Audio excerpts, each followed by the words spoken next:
eu sou o Wendel, bom dia, boa tarde, boa noite, galera. Como vocês sabem, eu sou um profissional da voz, acreditem ou não.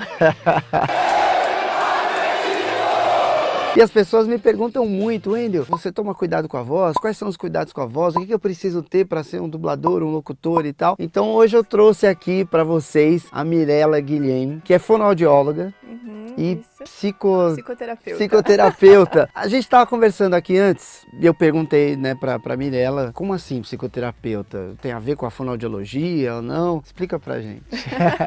Todo mundo pergunta isso, viu, Wendel? Assim, muitas vezes pessoas vêm até o consultório por uma questão vocal, fonoaudiológica de maneira geral. E aí, durante o atendimento, a gente vai vendo que a técnica de fono, às vezes, não dá conta. Porque a origem daquela questão é mais emocional. Não é física. Não é física. Aí, então, tipo o quê? A pessoa, sei lá, fala tudo assim, sem articular muito, e na verdade é porque ela é tímida ou por alguma... Pode ser por uma questão de timidez, pode ser por alguma trava emocional. Tem muita gente que vem com alteração de voz, também causado por uma questão emocional. Como assim, alteração de voz? Tem uma disfonia, que é alteração de voz, né? Disfonia é alteração de voz. Aí, tá aprendendo, hein? Canal do Wendel também é cultura. É.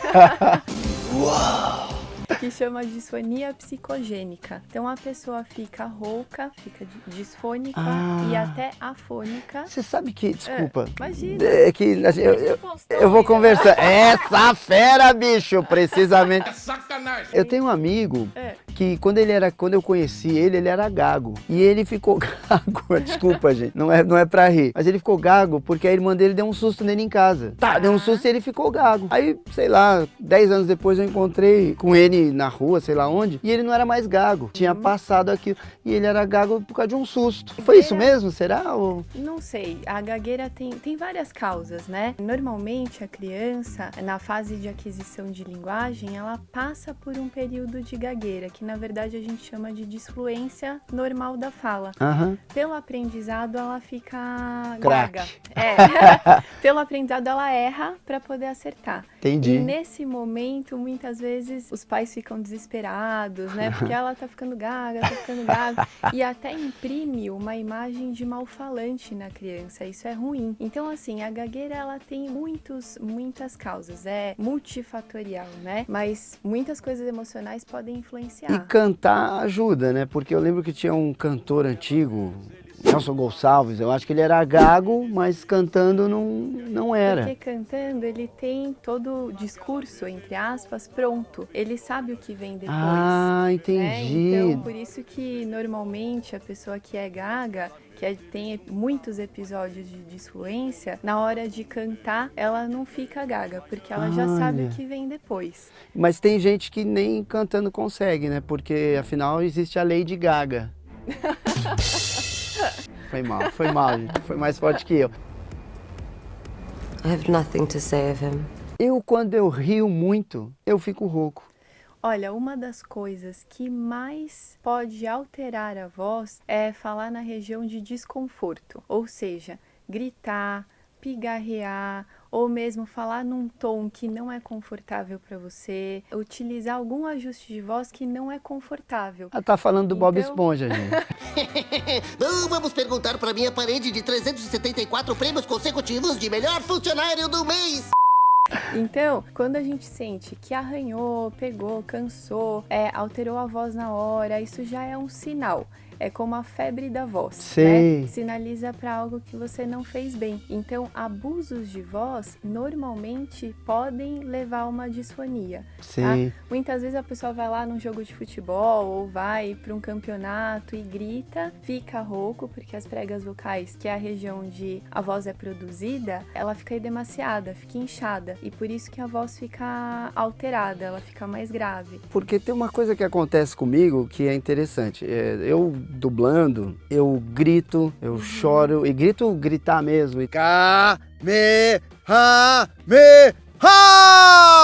E não fico rouco. Tá. Mas na vida normal, não profissional, eu fico. Isso é muito importante, Wendel, que você está falando, né? Porque, de uma maneira geral, os fonoaudiólogos falam, não pode gritar. Mas tem gente que tem uma resistência muscular maior, como deve ser o seu caso, e você grita e não fica rouco. Porque o que produz a voz são as pregas vocais. Na verdade, as pregas vocais são músculos. Se você tem uma resistência maior de prega vocal, de diafragma, onde a gente faz o apoio da nossa respiração, então pode ser que você não fique rouco mesmo. Agora, pode ser que na região de fala você use algum ajuste desconfortável para você e aí você fica rouco. Então, eu sempre uso essa palavra, confortável. Se você usa a voz numa região que é confortável para você, a chance de você ter alteração de voz é pequena. Se você usa numa região desconfortável, né, a chance então é é maluco maior. isso, porque trabalhando eu consigo achar uma região confortável. E no dia a dia eu preciso aprender a achar essa região sem estar focado no trabalho. Enfim, que seja uma coisa mais orgânica para mim. Exatamente. Às vezes, fora do trabalho, você nem pensa em articular tanto quanto você articula quando. Ah, isso é uma coisa interessante para eu falar para as pessoas. Eu sinto que eu tenho uma dicção, uma articulação boa quando eu estou trabalhando. Mas no dia a dia eu sinto que eu articulo mal, que eu falo às vezes até meio rápido. E isso não é o ideal, né? Não é, porque a boca é a porta da voz. Se a porta tá fechada, você tem que fazer mais força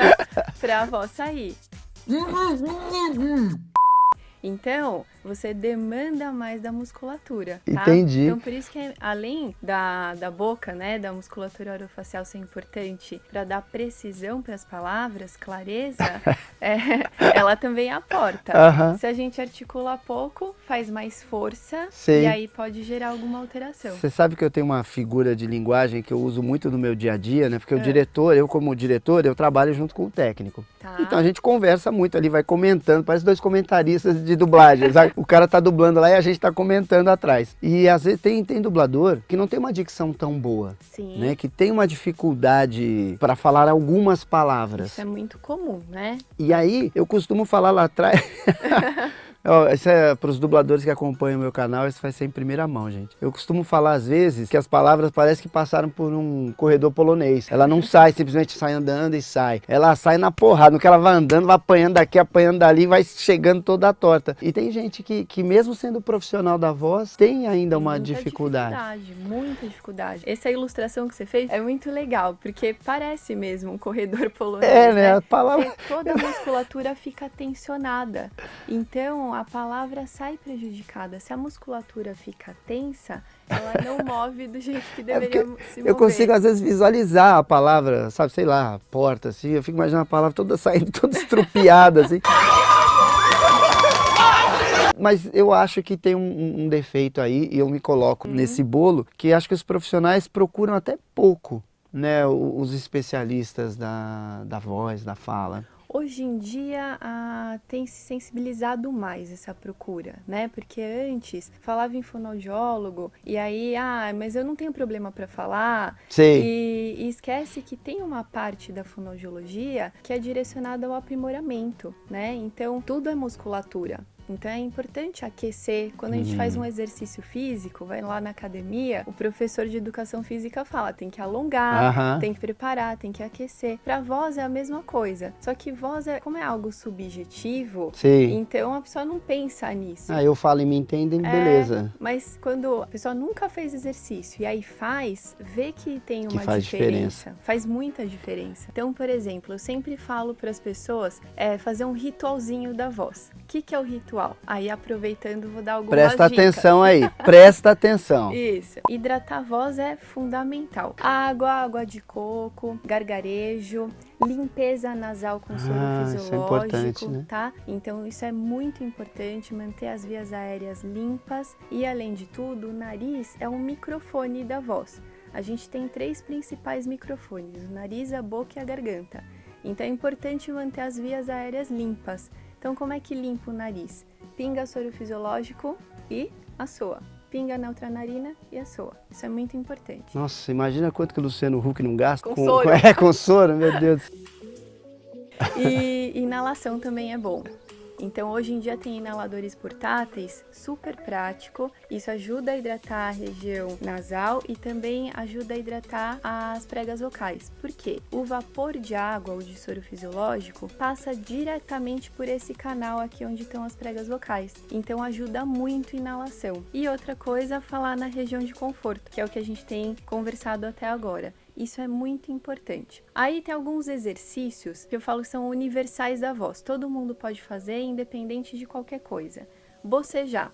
Bocejar é algo que todo mundo faz.